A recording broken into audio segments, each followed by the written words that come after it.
The truth about being alone in a room is still. The phone is off. It's just you. No crowd, no applause, no one watching. Most people run from that moment. They think being alone means nobody cares. They think silence means invisibility. They think solitude is a punishment. But solitude is not weakness. It is the forge. It's the place where noise dies, truth rises, and you meet yourself, the unfiltered, unmasked, unpolished you, when the world is quiet, when no one is clapping, when it's just you and your breath. That is where the real work begins. We live in a world addicted to noise. The first thing most people do in the morning is grab their phone, fill their minds with other people's opinions before they've even taken a deep breath, scrolling, posting, comparing, plugged into everyone else's life, terrified of sitting alone in their own. But here's the truth: you don't find yourself in the crowd. You don't discover purpose in the echo chamber. You find it in the quiet. The problem? Most people avoid the quiet because it's where their real thoughts live. It's where questions they buried start rising. Am I living for me, or am I living for applause? Am I chasing my dream, or running from my fear?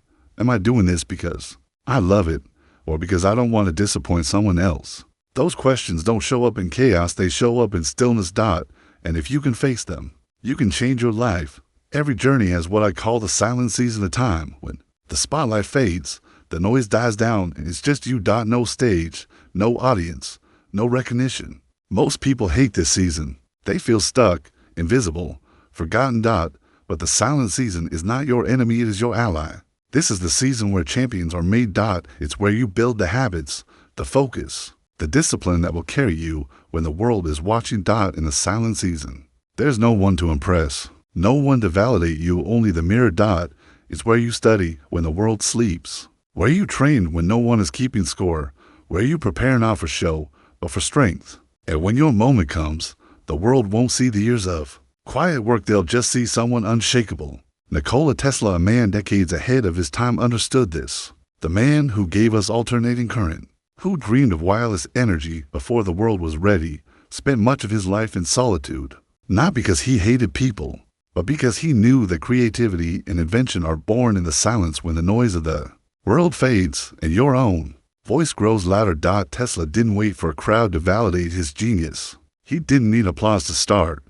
He had learned to listen to himself. That is the power. Solitude gives you the ability to move forward without permission, without cheerleaders, without anyone telling you you're ready. Here's the truth most won't tell you. Being alone is not always comfortable. There will be nights when the silence feels heavy. There will be mornings when doubt is louder than hope. There will be moments you question if you're wasting your time. But that's the test. Can you keep going when no one is watching? Can you keep building without instant reward? Anyone can look strong when the crowd is cheering. The real strength is built when no one knows your name, and you show up anyway. The reason silence feels uncomfortable is because it removes distractions. It leaves you face to face with the truth, and the truth will show you your scars. It will show you the patterns that keep you stuck. It will force you to ask whether the life you're living is actually yours or one built from the expectations of others. That's why many run from solitude, because facing yourself is harder than facing the world. But here's the reward. On the other side of that discomfort is clarity, a version of you that is whole, strong, untouchable. If you cannot enjoy your own company, you will spend your life chasing someone else's. We've been taught to measure our worth in applause, approval, and relationships. But if the applause stops, if the people leave, who are you then? If you can sit in a room with yourself and feel whole, you're free. Loving your own company is not arrogance. It's alignment.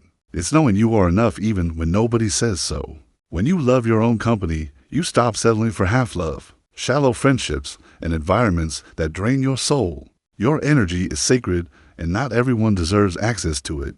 Some people don't just take your time, they take your peace. They drain your spirit while smiling in your face. And if you're not careful, you'll give your best to people who give you nothing in return. Solitude brings clarity. It lets you see who respects your boundaries, who values your presence, and who's just using your light to brighten their shadow. In the quiet, you learn to say no without guilt. To walk away without drama. To protect your peace like your life depends on it, because it does. Greatness doesn't happen in the spotlight. It happens in the shadows. It's built in the early mornings when the bed is warmer. Then discipline.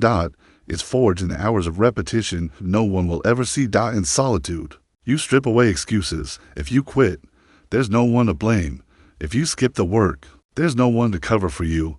The mirror becomes your toughest coach and your greatest ally. Some people never reach their potential not because they lack talent, but because they avoid this place.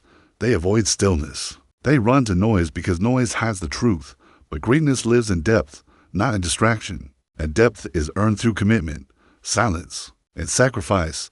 Some of the world's greatest breakthroughs were born in stillness, not in meetings, not in chaos, but in moments where the mind was free to wander. You felt it, that sudden idea in the shower, that flash of insight on a quiet walk, that clarity while staring out the window. That's not random. That's your mind working without interruption. In solitude, you stop filtering your thoughts through fear of judgment. Your imagination expands.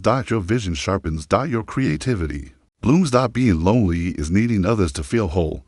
Being alone is knowing you are whole already. Once you master being alone, you stop chasing people who drain you.